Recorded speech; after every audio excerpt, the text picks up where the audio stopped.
Sudah terlihat slide saya? Sudah, Dok.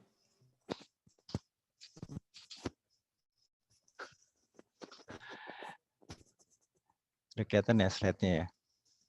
Sudah, Dok. Oke, baik. Saya mulai ya, saya cerita dikit aja tentang penanganan awal stroke. Jadi kalau kita lihat nih perkenalan bahwa yang namanya otak itu di dalamnya seperti ini. Jadi ini bagian otak, ini bagian depan, kemudian ini belakang, ini sebelah kanan, ini sebelah kiri. Ini kita lihat dari atas, jadi otak kanan dan otak kiri ini dipisahkan oleh satu garis ini. Jadi dia nggak nyatu satu dengan lain.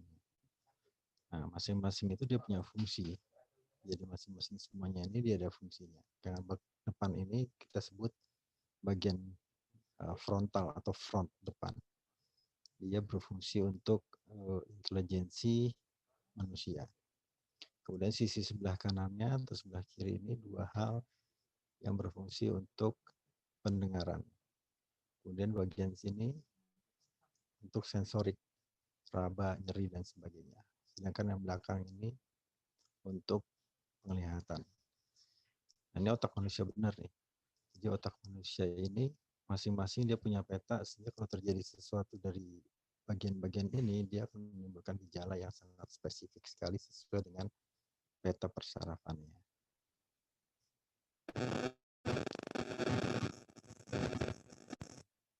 Nah, ini kalau kita lihat lagi, ini adalah gambaran foto elektron micrograph, jadi difoto secara elektronik, secara mikro. Ini adalah gambaran sel saraf. Ini satu titik ini, bukan sel saraf, dan antara sel saraf satu dengan yang lain itu ada yang menghubungkan berupa akson, ini namanya akson, dan dendrit. Dendrit itu dia buat sinyal dari luar ke dalam, sedangkan akson dari dalam saraf sel saraf ke luar saraf lain. Jadi mereka saling berhubungan satu sama lain. Dan ini polanya tidak tentu, jadi tidak ada yang namanya dia harus lewat sini, dia harus lewat sini, nggak ada. Jadi dia secara otomatis akan mengirim data atau sinyal sesuai dengan peta masing-masing individu yang memiliki jaringan tersebut. Sekarang udah jelas suaranya, Bu Leli? Jelas, Dok. Jelas ya? Oke, tadi ketutup kayaknya. Oke, kemudian di slide berikutnya kita lihat. Nah, ini adalah definisi. Jadi kalau kita bicara stroke, sebenarnya stroke itu apa sih? Definisi singkatnya adalah kurangnya suplai oksigen ke dalam jaringan otak. Jadi kalau dia tersumbat ataupun pembuluh darahnya pecah, itu menyebabkan suplai oksigen berkurang. Sedangkan suplai oksigen ini diperlukan untuk metabolisme di seluruh permukaan otak atau sel-sel otak. Penyebabnya secara singkat ada dua, bisa perdarahan. Perdarahan ini biasanya kita sebut hemoragik. Nah, itu ada dua.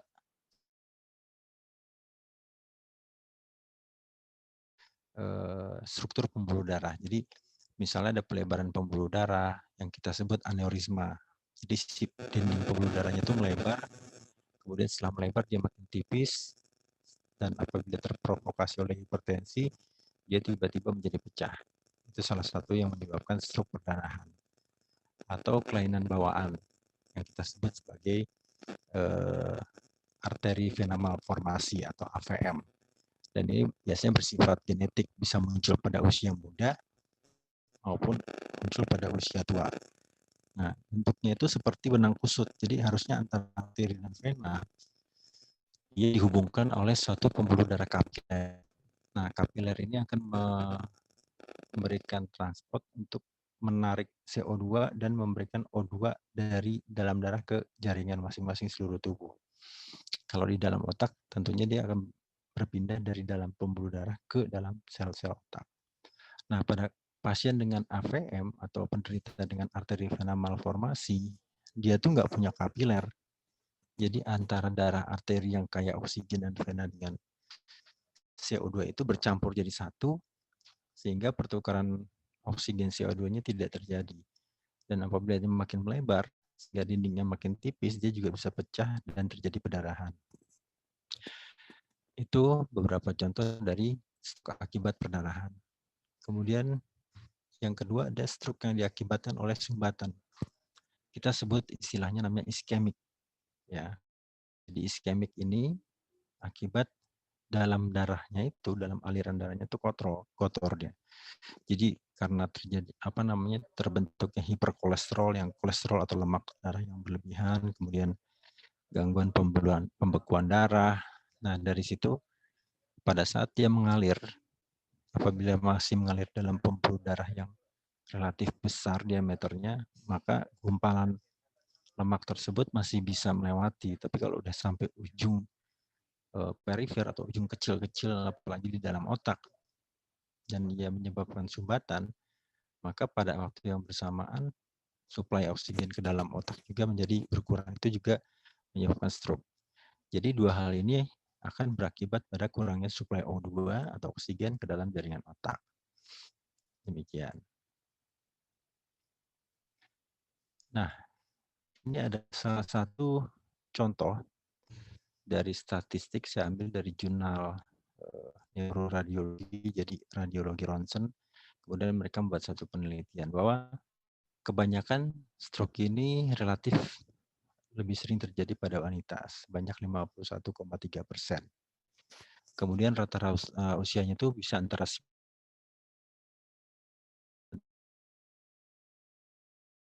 bervariasi yang dikelompokkan menjadi beberapa sebab. Dan kalau pada usia tua, umumnya sih mereka karena kelemahan struktur pembuluh darah. Gitu. Sumber sumbatannya atau yang kita sebut emboli. Sumber sumbatan itu ada beberapa macam. Ini adalah misalnya lemak yang waktu mengalir itu kemudian dipompa oleh jantung, dan jantung sendiri juga mengalami menyebabkan sumbatan. Kemudian ada yang disebut extracranial atherosclerosis, itu artinya jadi si sumbatannya itu berasal dari luar tubuh, dari manapun lah. Misalnya ada kerak gitu ya, kerak lemak menempel di pembuluh darah besar daerah perut misalnya. Tiba-tiba lemak itu lepas, terus ikut alam menyebabkan sumbatan. Itu kurang lebih 17%. Memang yang paling banyak tadi itu dari jantung, ya 171 kasus di jurnal ini, sebanyak kurang lebih 63,1%. Selebihnya kelainan-kelainan lain, misalnya peradangan pembuluh darah, kemudian gangguan pembekuan darah, dan masih ada 13,3% ini penyebabnya belum diketahui. Nah, ini juga masih sangat menarik. Lalu durasi simptom atau lamanya gejala. Lamanya gejala juga sangat bervariatif. Dengan rata-rata 265 menit itu mereka datang dengan keluhan nyeri kepala. Jadi range antara 85 sampai 639 menit. Dan ada beberapa durasi atau lamanya gejala ini makin berat, itu kurang lebih 30,6%. Dan di Amerika sendiri ada satu yang kita sebut severitas kondisi stroke. Jadi tingkat keparahan stroke-nya itu kurang lebih 0-30% itu relatif baik hasilnya. Kemudian yang sampai harus dirawat itu kurang lebih 10%. Jadi yang di intubated by the emergency physician datang ke UGD, kemudian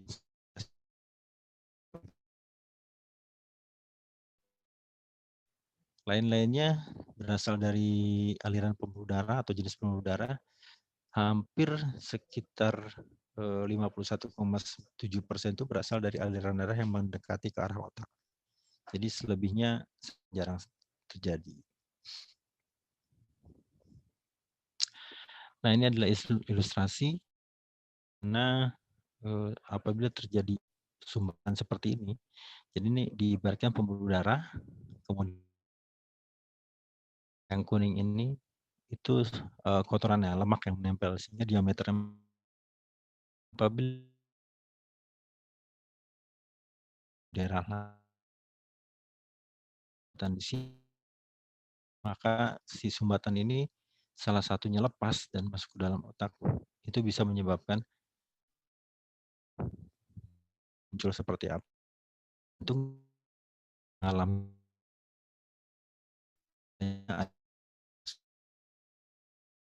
pembuluh darahnya terblok di sana, kemudian tiba-tiba orangnya lupa, atau tiba-tiba orangnya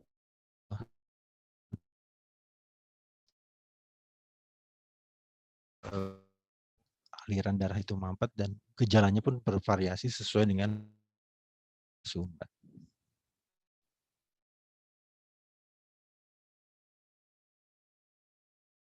Bagaimana apabila suatu plak itu kotoran ini yang ini, arteri karotis yang karotis itu keluar dari jantung langsung ke arah otak, kemudian bercabang menjadi dua, dalam otak dan keluar otak kulit kepala. Nah, kalau dia masuk ke arah dalam otak, nah, antara arteri karotis yang keluar kepala dan interna ke dalam kepala. Ini sangat rentan dan kasusnya cukup lumayan banyak.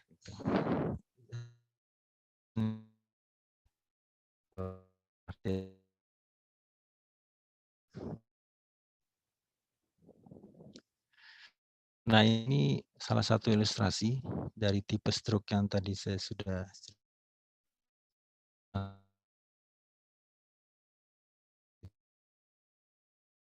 ini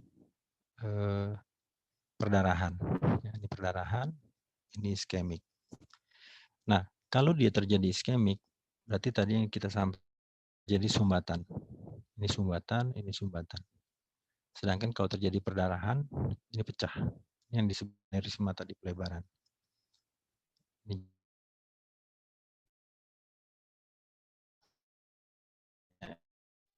itu outcome, hasil.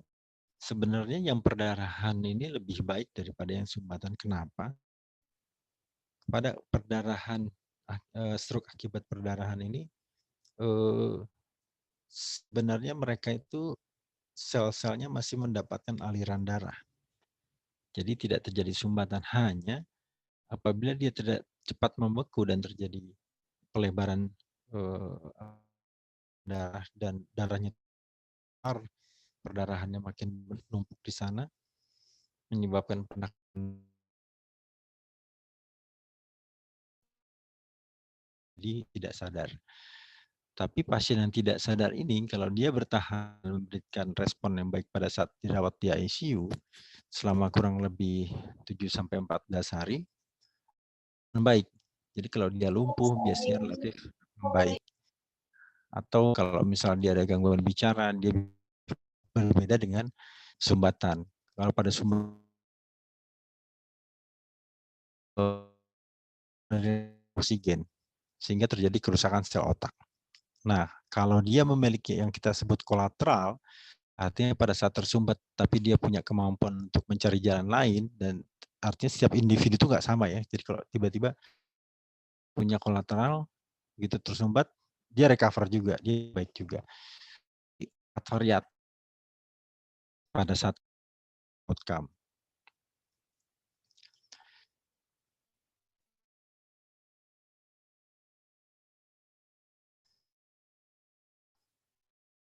Di sini sama ya, jadi seperti sumbatan akibat jantung 20%, kemudian pembuluh darah kecil yang pecah juga 25%, lemak akibat konsumsi makanan yang berlebihan, kolesterol dan sebagainya juga 20%, sedangkan untuk yang perdarahan hanya 12%. Ada 5% yang disebabkan oleh kelainan yang sampai sekarang kita belum ketahui, termasuk kriptogenetik. Itu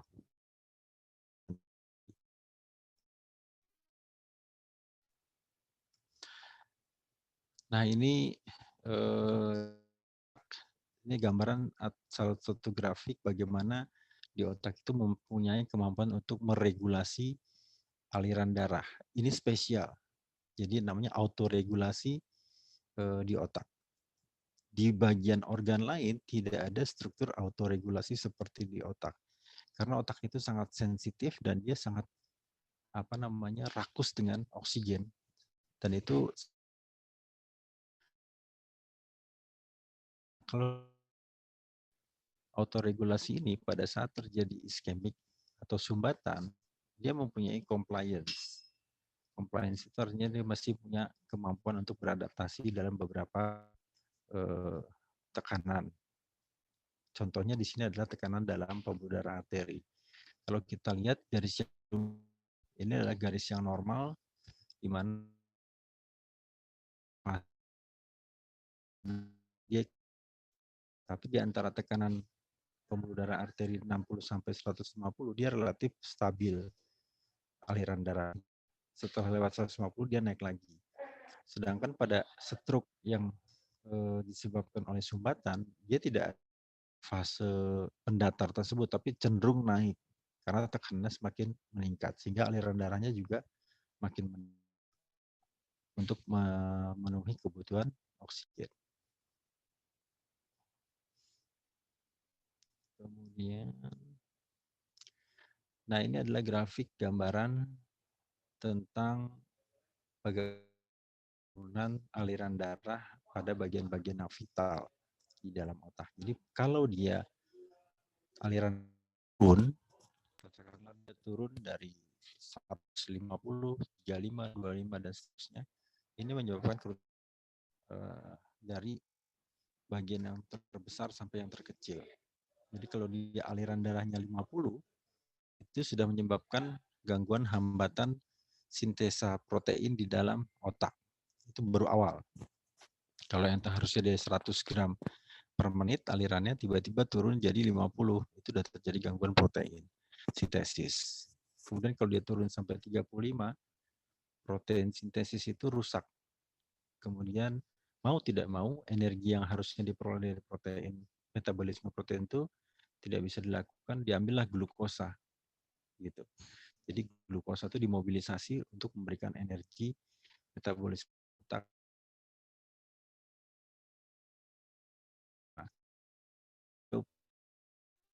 Jadi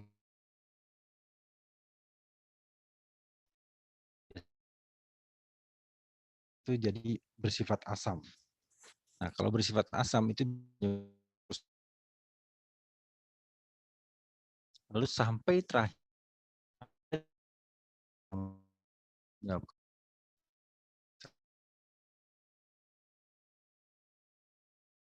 rusak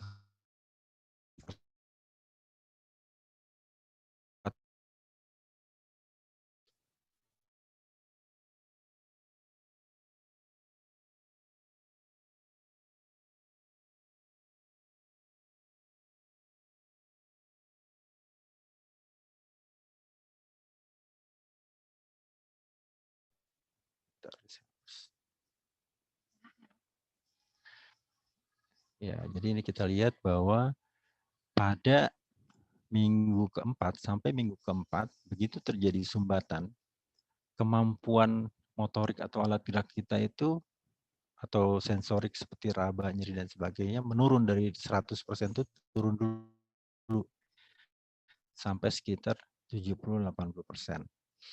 Dan itu melemahnya menetap dia. Menetap hampir kurang lebih sampai 12-14 minggu menetap kondisi kelemahannya tersebut. Makanya jangan heran kalau ada orang stroke sumbatan, tiba-tiba tangannya lemes dan itu cenderung menetap, sulit untuk kembali dalam waktu kurang lebih hampir 2 bulan ya. 2-3 bulan. Nah, kalau itu tidak diperbaiki, dia akan turun lagi dia, makin turun. Nah, biasanya pasien keluhan seperti ini tuh baru mendapatkan intervensi medis itu di minggu ke 12-14 ini dia. Dia datang ke rumah sakit, minta dirawat karena keluhannya cenderung tidak membaik. Jadi seperti itu. Kemudian ini adalah gambaran gejala akibat stroke sumbatan dari jenis lemak yang sifatnya fragile itu apa ya, gampang rapuh gitu. Jadi serpihannya gampang meluruh gitu. Itu jenis yang thrombotic stroke. Nah, ini lebih fluktuatif lagi dia. Jadi pada waktu menit ke-40 dari kejadian, misalnya dari awalnya 100% kemampuan kekuatan otot tangan atau kakinya, begitu terjadi sumbatan akibat trombus atau trombotik ini yang bersifat fragile atau rapuh, dia turun dulu dia kemampuannya, merasa lemah. Tapi dalam hitungan hampir 1 jam 2 jam dia membaik. Karena apa? Karena tadi yang gumpalan itu pecah, kemudian menjadi serpihan kecil-kecil. Nah, pada saat itu pasien merasa sudah perbaikan selama kurang lebih 80 menit. Nah, kalau ini tidak segera dilakukan pengobatan, yang tadinya serpihan itu harusnya memang bisa diluruhkan oleh obat-obatan intervensinya dan cenderung didiamkan, maka dia jadi drop lagi. Setelah 80 menit itu drop, kekuatannya jadi lemah, jadi lumpuhnya makin berat pada saat itu bisa berlangsung kurang lebih 40 menitan. Jadi hampir 1 jam 2 jam turun, terus dia membaik lagi tapi dia tidak kembali ke 100%. Dia kembali mungkin sekitar 60-70% gitu. Jadi cenderung menetap. Makanya kalau nanti ada keluarga atau teman atau siapa dia ada stroke sekali, kemudian dia membaik lagi, itu jangan diabaikan. Karena kalau dia stroke beneran di yang kedua kalinya, dia kemampuan motoriknya atau kekuatan ototnya akan turun jauh. Dan untuk dikembalikan ke 100% itu akan relatif lebih sulit nantinya. Demikian. Nah, ini juga gambaran gejala yang muncul akibat jenis sumbatan yang bersifat lakuner. Lakuner itu lebih kecil lagi dia bentuknya. Nah, ini biasanya outcome-nya itu relatif membaik. Ya, jadi kalau misalnya dia masuk ke rumah sakit, biasanya kalau lakuner itu kan karena mendadak orang cenderung pengen ke rumah sakit gitu. Karena takut sakit kepala hebat atau apa gitu. Nah, itu membuat pasien segera ingin dibawa ke rumah sakit. Nah, pada saat kejadian, kekuatan fungsi ototnya itu turun, kemudian membaik, turun lagi, tapi nanti outcome-nya bisa kembali lagi 100%. Karena sumbatannya masih bersifat kecil ya, kecil, kemudian dengan obat-obatan yang rutin dan sebagainya biasanya akan membaik, ditambah fisioterapi. Nah, ini adalah gambaran grafik apabila stroke itu terjadi akibat suatu perdarahan. Kalau tadi sumbatan, di slide-slide sebelumnya ini adalah grafik bagaimana kalau perdarahan itu terjadi. Nah, kalau kita lihat persentase fungsinya yang normal itu 100%, nah hampir pasti kalau pasien dengan perdarahan stroke atau stroke perdarahan, dia biasanya segera dibawa ke rumah sakit. Karena gejala yang muncul itu biasanya satu, tingkah lakunya jadi aneh. Kemudian misalnya ada gangguan kelumpuhan tangan atau kaki. Nah, itu biasanya pasien segera dibawa tuh. Apalagi kalau sampai kondisi pasien atau penderita tidak sadar, itu tidak ada pilihan, biasanya mereka akan bawa ke rumah sakit. Nah, apa yang terjadi? Kalau kita lihat di grafik yang berwarna hijau ini, itu unusual behavior. Jadi perilaku yang aneh itu muncul dulu dia. Tiba-tiba lupa lah, atau misalnya bicara rero, ngelantur, ditanya nggak nyambung, gitu, macam-macam.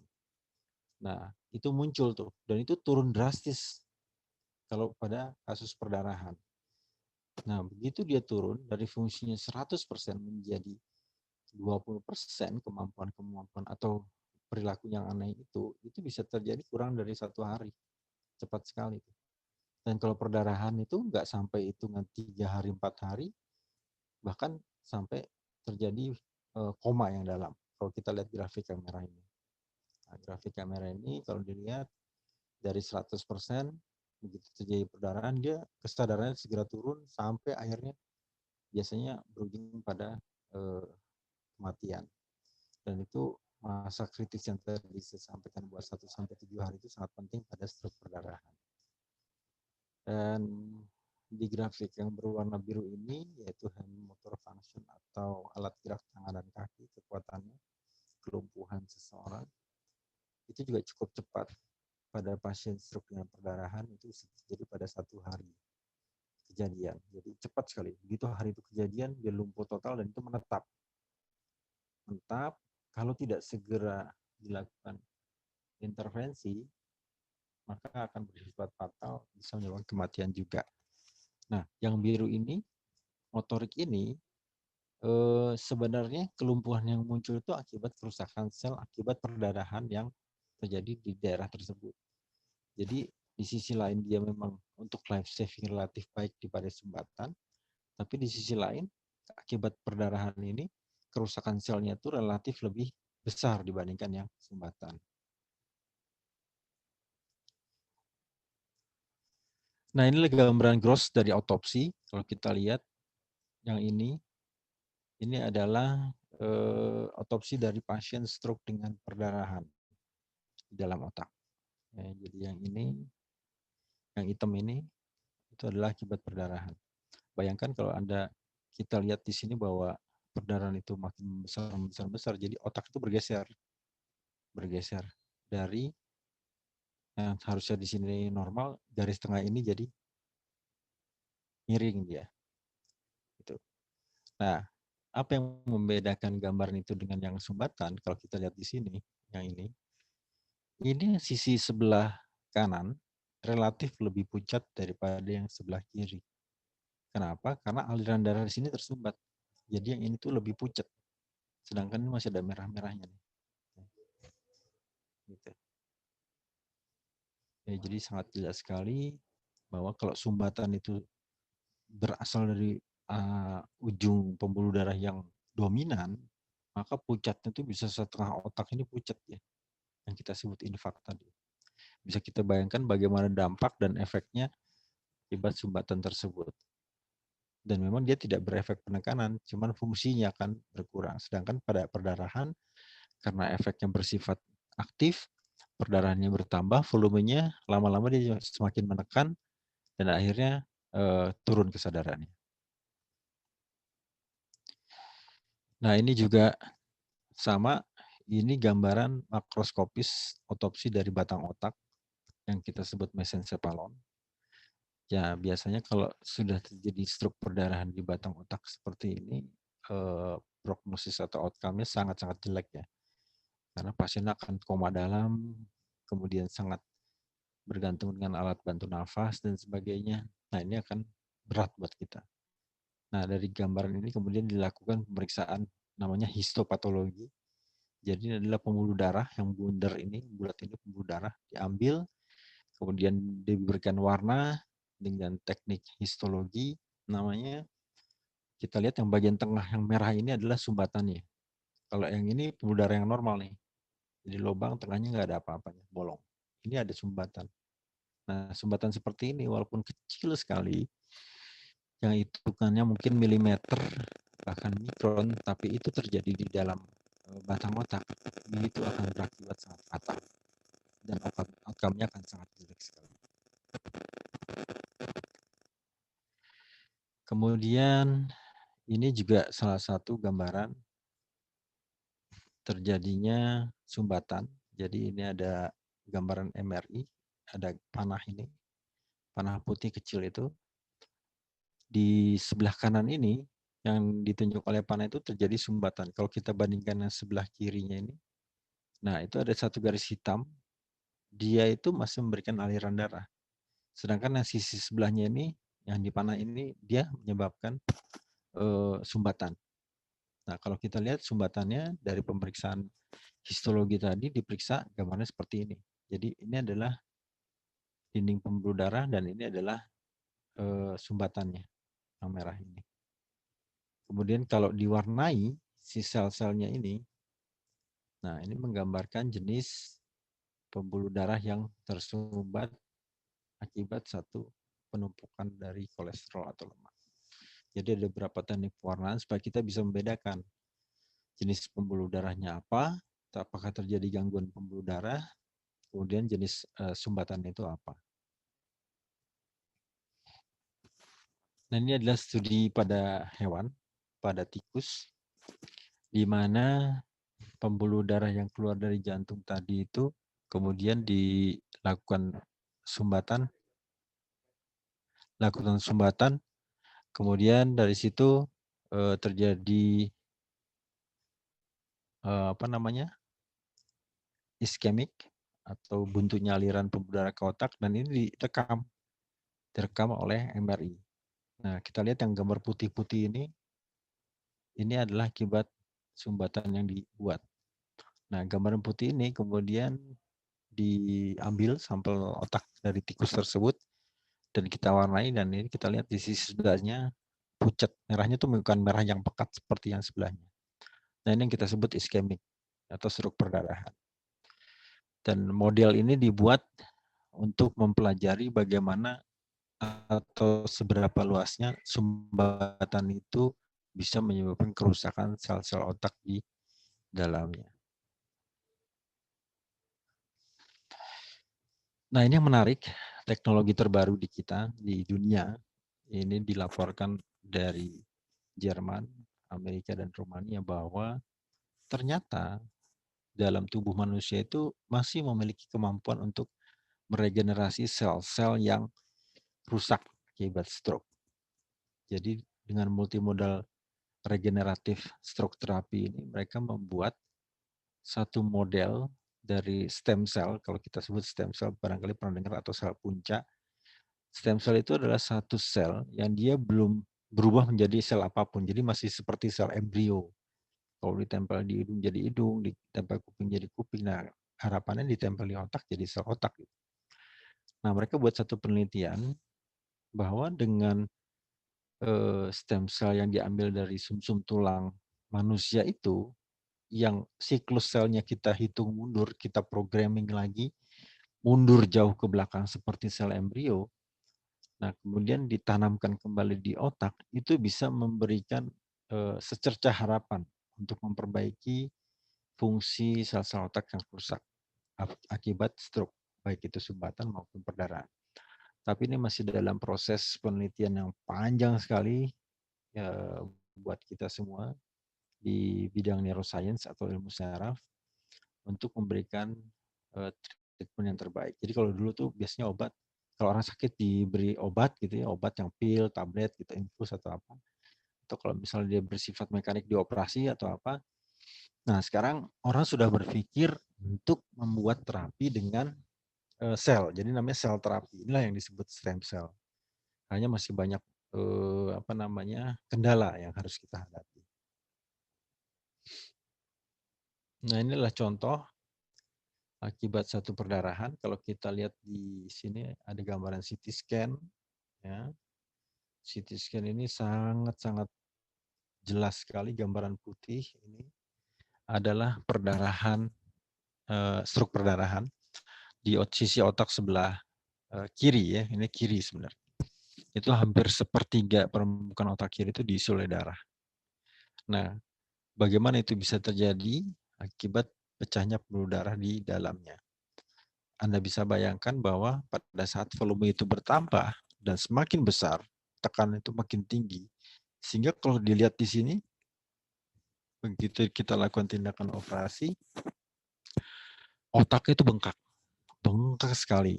Jadi ini tulang sudah dibuka, kemudian yang kita gunting ini adalah selaput otak, baru kita bisa lihat otak. Nah, otak ini bengkak. Seperti inilah otak kalau bengkak, akibat tekanan dari aliran darah yang pecah itu. Untuk life saving atau menyelamatkan jiwa pasien, biasanya relatif akan sangat baik kalau dilakukan tindakan operasi secepatnya. Hanya memang fungsinya kemungkinan akan memburuk seperti lumpuh, gangguan bicara, itu biasanya sulit pasca operasi untuk diperbaiki.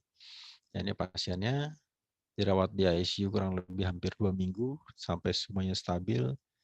Dan ya alhamdulillah pasiennya selamat, cuman gangguan fungsi tangan dan bicaranya perlu dilakukan rehabilitasi medik. Nah ini juga contoh lain, stroke perdarahan di batang otak, ini di belakang.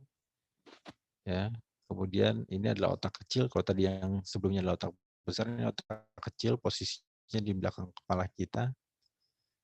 Ini kejepit, kemudian dievakuasi. Ini pasca operasinya. Ibunya lumpuh, tapi dia bisa aman. Nah, ini adalah contoh akibat pelebaran pembuluh darah. Ini kalau kita lihat ini pembuluh darah. Ini pembuluh darah. Jadi cabang seperti ini. Nah, karena dia ngalirnya bercabang dan membentuk sudut, maka tekanannya itu dari sini ke sini meningkat di ujungnya nih, sehingga terjadi pelebaran seperti ini. Jadi ini adalah contoh pelebaran pembuluh darah. Ya, pembuluh darah yang kalau didiamkan dia pecah. Nah, tekniknya adalah bisa dilakukan pemasangan kateter, kemudian bisa dilakukan tindakan clipping. Itu. Ini pasca operasinya, hasilnya juga relatif baik dan kebetulan pasien ini datang dengan keluhan nyeri kepala dan belum terjadi stroke perdarahan. Jadi sebelum terjadi stroke, kita lakukan pemeriksaan. Dari hasil pemeriksaan ada pelebaran pembuluh darah dan dari situ baru terlihat pilihan yang terbaik buat pasien ini. Jadi waktu itu saya lakukan tindakan penjepitan pada pembuluh darah yang melebar ini supaya dia tidak terjadi pecah. Nah ini adalah teknik yang lain sekarang di bidang kedokteran semakin maju dan semakin canggih. Kalau dulu bayangannya adalah operasi dibuka besar-besar, sekarang enggak. Jadi ada satu kamera kecil. Ini kameranya nih di sini dengan lubang kurang lebih 1 sampai 1,5 cm. Kita bisa akses sumber perdarahannya. Jadi dengan melihat monitor ini, kemudian ini darahnya di kepala ini kita sedot, di bawah guiding kamera. Jadi gambarnya seperti ini. Jadi dengan mudah kita sedot perdarahannya tanpa harus melakukan tindakan operasi yang sampai dibuka kepalanya besar gitu. Nah ini enggak. Jadi sekarang jauh lebih baik lah. Harapannya recovery-nya juga akan lebih baik. Kemudian, nah yang jadi catatan adalah apa sih yang harus dilakukan pada saat kita menemukan pasien teman atau saudara yang mengalami stroke. Jadi idealnya penata laksanaan stroke itu harus ditangani sejak dari tempat kejadian. Jadi kalau dari rumah, sejak dari tempat kejadian, kemudian saat transportasi dikirim ke rumah sakit, di ruang UGD, di kamar ronsen sampai kamar operasi, bahkan sampai di ICU itu satu perjalanan yang terintegrasi. Jadi tidak bisa kita ngurusin cuma di rumah doang gitu, di rumah sakit doang nggak bisa. Jadi idealnya seperti itu. Kalau di negara maju biasanya kejadian stroke itu nggak lebih dari 10 menit ambulan datang, kemudian ke rumah sakit, dari rumah sakit langsung tindakan yang cepat sehingga pasien itu bisa dibantu. Nah, monitor yang penting adalah kalau saat menemukan pasien tersebut dicek kesadarannya. Jadi kita bisa tanya, dibangunin, bisa kita cubit, rasa nyeri, atau misalnya kita panggil dengan suara keras, Pak, Bu, bagaimana bisa bangun, buka matanya, dan sebagainya. Kalau dia tidak ada respon, berarti kesadaran dia turun. Gitu. Berikutnya, kita bisa cek nadi, denyut nadi. Denyut nadi itu yang sering kita bisa lakukan biasa di leher. Kalau untuk orang awam itu gampang di leher atau di tangan. Lihat, diraba. Kita bisa hitung dalam 1 menit itu berapa. Kalau dia lebih dari 100 kali berarti dia meningkat tekanan darahnya atau nadinya. Atau kalau dia kurang dari 70 atau 60 di bawah itu berarti tekanannya lemah. Itu hampir pasti terjadi gangguan fungsi pada jantung. Jadi kalau dia nggak sadar, kemungkinan dia terjadi sumbatan akibat lemak atau plak yang berasal dari jantung. Lalu kalau dia sadar, tanya, coba angkat tangannya, misalnya gerakin kakinya, bisa atau enggak. Kalau tangannya lemah, berarti dia udah stroke. Dan biasanya kalau dia stroke, kelemahan tangan dan kaki masih sadar pasiennya, itu biasanya jenis stroke yang sifatnya sumbatan. Nah, kalau refleks batang otak itu biasanya pasien udah nggak sadar ya. Itu dilihat dari alis mata, jadi bukan alis, apa namanya, bulu mata. Bulu mata tuh kalau refleks batang otaknya udah mulai turun,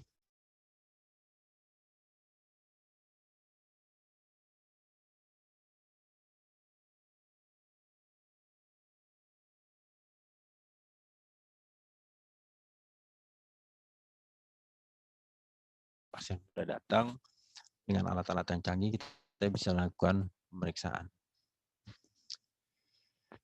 Lalu yang terpenting lagi, ini semua siapapun dari kita bisa melakukan. Jadi tindakan yang disebut resusitasi ABC pada kegawatan. Apa itu A, apa itu B, apa itu C? A itulah airway, artinya jalan nafas. Jalan nafas itu bisa dari hidung, bisa dari mulut. Kalau ada orang dengan stroke, biasanya cenderung tidak sadar. Kalau dia tidak sadar, yang ditakutkan adalah lidahnya itu jatuh ke belakang dia. Makanya kalau ada orang ngorok itu sebenarnya lidahnya jatuh ke belakang. Nah, kalau terjadi seperti itu, pastikan posisinya itu miring, jangan terlentang. Kalau terlentang, jatuh lidahnya ke belakang. Tapi kalau miring, lidahnya jatuh ke samping, sehingga jalan nafas itu masih terbuka. Kemudian kalau dia ada muntah atau apa, cepat dimiringin, jangan diangkat. Ya, jadi kalau dimiringkan itu harapannya apa? Sisa makanan atau muntahnya itu nggak masuk ke dalam paru-paru. Jadi dia masih bisa bernafas dan tidak menyebabkan sumbatan pada paru. Lendir pastikan gigi palsu ada atau enggak, kalau ada dicabut dulu. Kemudian kalau nanti di rumah sakit biasanya perlu dipasang selang masuk lambung supaya asam lambungnya itu kosong, jadi tidak menyebabkan masuknya cairan lambung ke dalam paru-paru. Jadi airway itu gampang. Miringin pasiennya, kalau dia muntah cepat dimiringkan juga supaya tidak terjadi sumbatan jalan nafas. Nanti dari situ baru bisa dicek bagaimana pernafasannya. Nah, yang kedua ini B adalah pernafasan atau breathing. B, dari situ biasanya kita cek. Kalau dia napasnya masih spontan, kita lihat gerakan dadanya, kemudian ditempelkan pipi kita atau tangan ke arah hidung. Kalau dia masih relatif bagus nafasnya, on off, berarti dia masih stabil. Tapi kalau dia nafas ada satu-satu, kemungkinan dia terjadi stroke yang menekan pada batang otak. Dan nafasnya menjadi tersengal-sengal biasanya. Jadi dua hal itu yang perlu diingat, jalan nafas dan pernafasan. Kemudian sebenarnya berikutnya adalah sirkulasi. Sirkulasi ini aliran darah.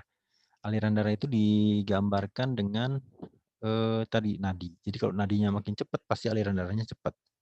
Kalau nadinya lambat, berarti alirannya lambat. Jadi untuk orang awam biasanya diperiksa nadi, karena tensi itu relatif sulit ya. Kecuali kalau punya tensi di rumah. Tapi biasanya kalau tensi kan perlu waktu untuk memeriksanya.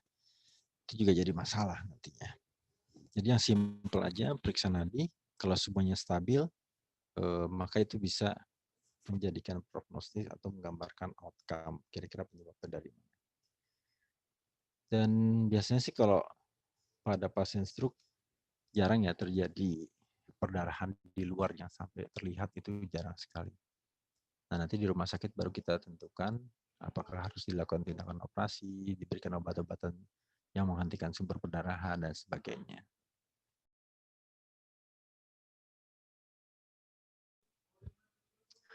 Nah, berikutnya apa saja sih yang sebenarnya bisa mencegah terjadinya stroke? Yang pertama jelas ngatur pola makan, karena semua asupan dari kita ini sangat variatif ya. Jadi ada orang yang makan manis, makan lemak dan sebagainya, itu sangat berpengaruh terhadap aliran darah kita nantinya. Lalu tentunya olahraga untuk mencoba melatih otot-otot jantung dan otot pembuluh darah sehingga dia mempunyai kemampuan memompa yang baik. Nah, kalian suka rokok, berhenti ngerokok karena dia akan mempercepat terjadinya kerak pada pembuluh darah sehingga makin menyempit. Nah, resiko yang paling sering terjadi adalah sumbatan. Ada beberapa kasus tidak hanya sumbatan, tapi terjadi penipisan pembuluh darah sehingga terjadi stroke perdarahan. Kemudian konsumsi alkohol, saya kira di kita di Indonesia tidak seperti itu, tapi di Amerika, di Eropa, salah satu penyebab faktor terjadinya stroke itu kematian kedua setelah jantung ya di dunia, itu adalah minum alkohol. Nah, yang terakhir ini, yang sering kali kita semua lupa bahwa check up. Jadi kalau di luar itu orang udah berpikir yang namanya general check up ya. General check up itu nggak cuma periksa darah jantung, tapi dilakukan CT scan atau MRI atau angiografi DSA ini ya di kepala, sehingga kita bisa tahu bagaimana kesehatan otak kita dan pembuluh darah kita di dalam otak. Saya kira itu yang bisa saya sampaikan. Dan ini ada satu quote dari saya bahwa brain is just like a beautiful scenery beneath the sea. Jadi otak itu benar-benar sesuatu yang indah di dalam sana, di otak, di bagian terdalam otak. Dan kita harus menyentuhnya tuh dengan sangat lembut, hati-hati, dan sabar. Karena sekali kita sentuh dia dengan cara yang kasar, itu akan merusaknya, baik secara fisik maupun secara psikologis. Dan biasanya kalau sudah bersifat rusak atau sakit, sel-sel otak itu irreversible, tidak bisa kembali lagi. Jadi jagalah otak kita. Baik, saya kira itu yang bisa saya sampaikan. Saya stop sharing dulu. Barangkali ada yang mau ditanyakan, silahkan. Diskusi kita santai aja.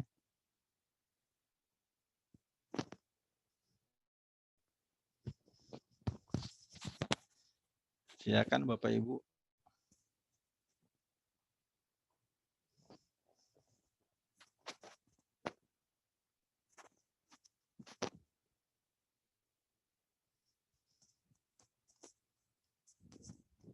Ada yang mau ditanyakan atau diskusikan?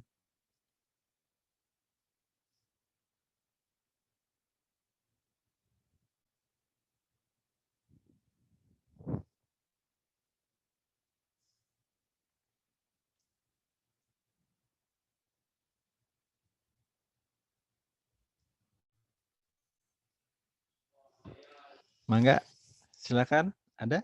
Bahasa apa? Dok, mau tanya bagaimana kita apa? Ya, silakan. Mengetahui potensi kita untuk mengalami stroke seberapa besar? Oke. Nah, ya, jadi biasanya kita lakukan pemeriksaan dulu. Pemeriksaan itu mulai dari satu, urut-urutannya keluhan lah ya, keluhan. Kalau stroke itu pasti kaitan dengan otak dan beberapa fungsi di luar. Kalau kita merasa nyeri kepala atau misalnya kita merasakan sesuatu kelemahan dari anggota gerak kita yang sifatnya sementara dan apalagi sampai permanen, saya kira itu satu gejala yang harus diperiksakan. Idealnya sebelum itu terjadi, kita harus tahu bahwa di dekade 40-an ke atas itu terjadi proses degeneratif dari pembuluh darah, baik itu di dalam atau di luar otak sebenarnya. Jadi kalau dia di luar otak, gangguannya macam-macam. Kalau di dalam otak sendiri, kita bisa cek yang namanya DSA tadi itu.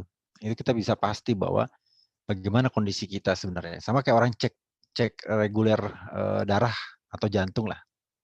Seperti itu. Nah, kalau hidup kita sudah merasa sehat dan pola makan kita bagus, kemudian olahraga juga bagus, cuman masih nggak yakin gitu ya, itu biasanya memang gennya seperti itu. Tadi yang saya bilang di awal, ada yang namanya AVM, arteri vena malformasi, itu memang genetically secara gen, dia tidak bisa dihindari gitu. Terjadinya gangguan pembuluh darah di otak, kusut, dan akhirnya pecah.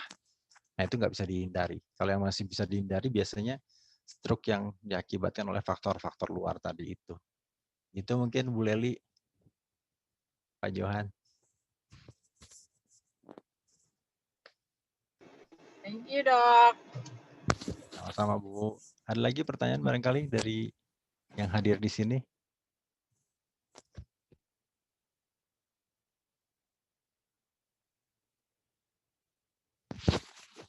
Bu Endah?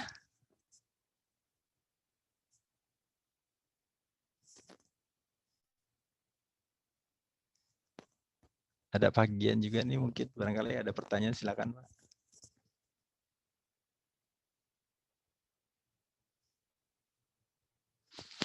Ini kenapa saya ajakin acara ini ya, karena semakin kesini itu saya lihat pola penyakit stroke ini pada usia muda itu udah sering terjadi gitu. Makanya saya pengen sharing ke teman-teman semua. Ayolah kalau ada pasien stroke itu jangan didiemin gitu. Dan kalau kita lihat ada beberapa pasien saya juga masih usia 30-an stroke ya. Saya juga agak kaget apakah pola hidupnya, apa-apanya gitu. Stres yang tinggi. Ternyata memang di balik itu beberapa pasien saya juga ngaku bahwa mereka tuh stres kerja terus nggak pernah rileks, nggak pernah apa, tiba-tiba kejadiannya mendadak, begitu dibawa ke rumah sakit udah nggak sadar, di scan, CT scan ternyata perdarahan otak yang luas. Nah, untuk menyelamatkan jiwanya sih kalau pada usia muda biasanya relatif baik ya, hasilnya tuh outcome-nya dia relatif baik. Hanya fungsinya itu yang akan terganggu nanti. Jadi kalau fungsinya dia nggak bisa kembalikan, bisa kita bayangkan secara sosial dia bagaimana, kalau dia masih muda punya keluarga juga bagaimana gitu. Jadi panjang itu ceritanya. Jadi kalau usia yang sudah tua sih memang itu pembunuh nomor 2 setelah jantung, dan mau tidak mau, suka atau tidak suka, pasti kita mengalami degenerasi, mengalami gangguan fungsi dan sebagainya. Tapi itu sudah alami. Hanya yang masih muda-muda inilah gimana caranya. Saya kira nggak ada salahnya sih kalau udah di atas 40 gitu ya, kayak di luar tuh mereka ada namanya brain check up tuh rutin setiap tahun sekali di usia di atas 45 biasanya.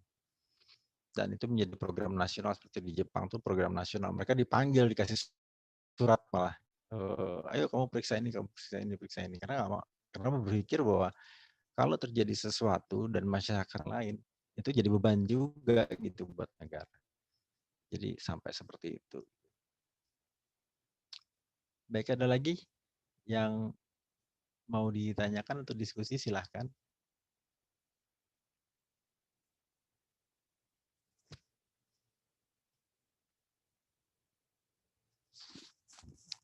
Tidak ada? Oh, ada, silakan. Namanya DSA. DSA itu Digital Subtraction Angiography ya, dari ini ada pertanyaan. Atau kalau mau ini boleh diketik ya pertanyaannya. Digital Subtraction Angiography DSA. Kalau yang mau simple lagi CT scan, cuman CT scan dia nggak sedetil DSA. Ada lagi barangkali pertanyaan?